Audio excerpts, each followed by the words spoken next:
of people that make this show work, and there are a lot of moving parts to this show. Every 15 minutes, it's a single show. We do things on the quarter hour, and I have a lot of people that make me look good. And you are getting ready to retire. Yes. And what are your thoughts on that? I'm ready. I'm ready to retire. There comes a time. You know, all good things have to come to an end. So I've been preparing for this for quite some time. I know.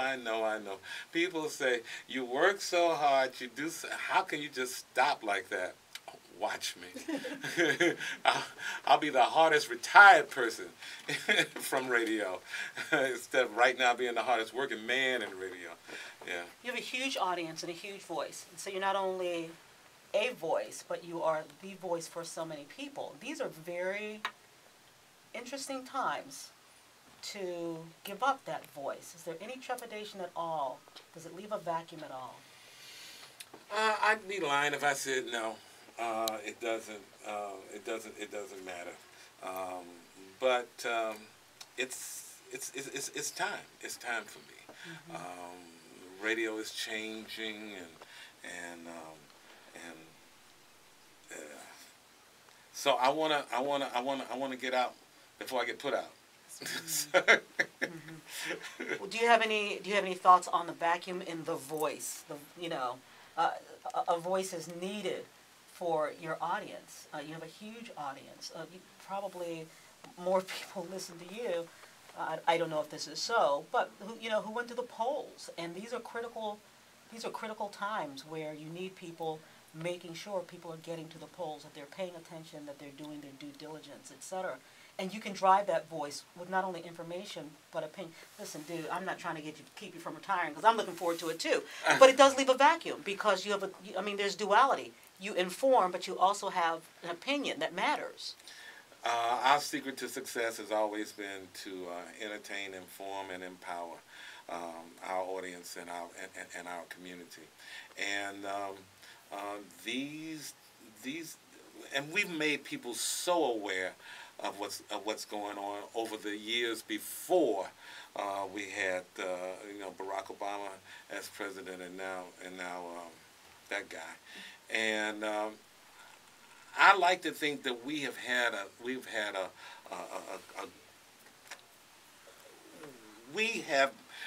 pushed the level of information and empowerment to the point that I think everything will be all right.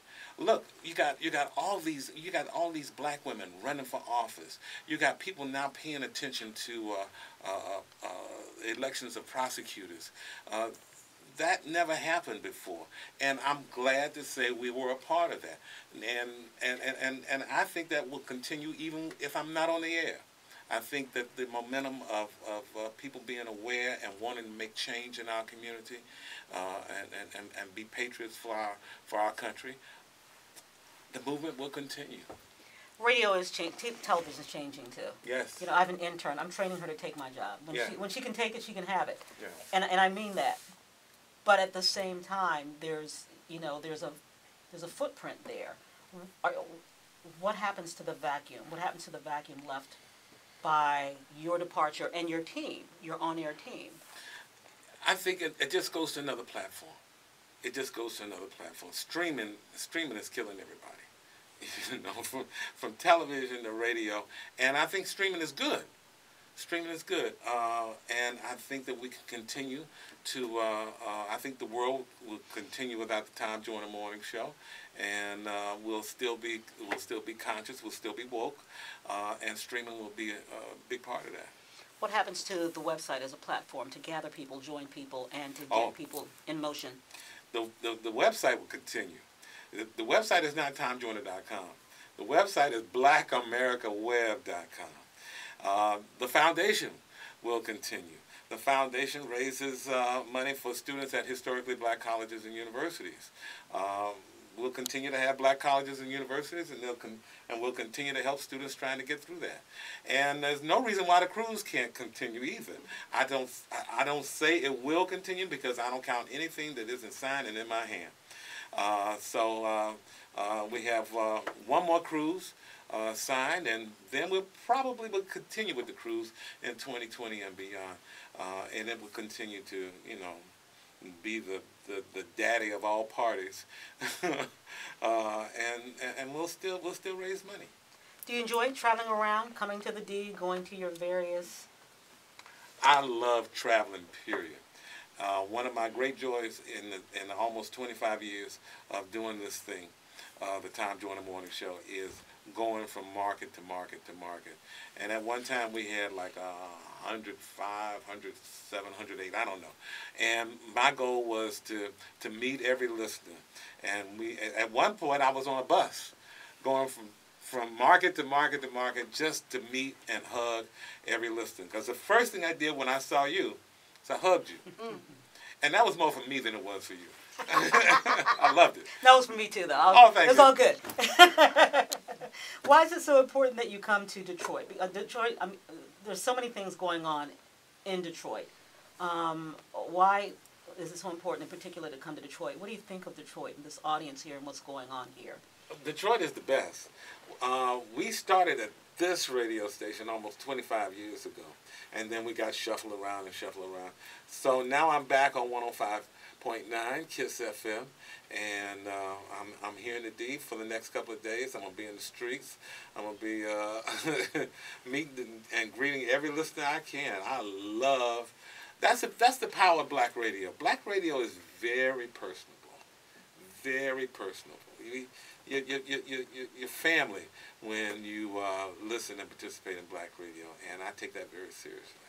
So what's next? Hardest? What did you say? The hardest retired man in the hardest retired man that was in radio. Do you have any plans you're willing to share? Yes, yes. I'll be on the beach. Literally, I have a beach. I have a home in Miami, and it is on the beach, and that's where you find me.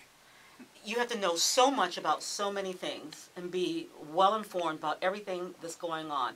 Do you think you'll remain that, or do you want to take a mental and emotional break? I'll be just like everybody else. I'm not like everybody else now because I don't have to remember everything. Look, I have a large staff, and they make me look good. They make me look smart. They make me look like I'm up on everything. So I'll be just like anybody else, listening and reading and watching and having. But look, we got a year and 8 months for that. You make it sound like it's going to be tomorrow. No, I know. I know. But this might be my last opportunity to introduce you to my audience. No, it won't. You'll be back. No, it won't. You'll be back to Detroit. I'll be here. So in the year and 8 months before you leave, yes, what do you want your listeners, your audience, to be working on to make our communities better, to make our families better, to make our country? Listen, I never thought America stopped being great. But what do you want your audience to be working on right now as they get ready to lose this particular voice in the conversation? I want my audience to stay woke. I want my audience to be politically active. I want my audience to vote more than just the presidential election, more than just the congressional elections, but local elections are so important, especially when it comes to prosecutors and DAs. That's the most. And I want us to run for office, especially younger people. And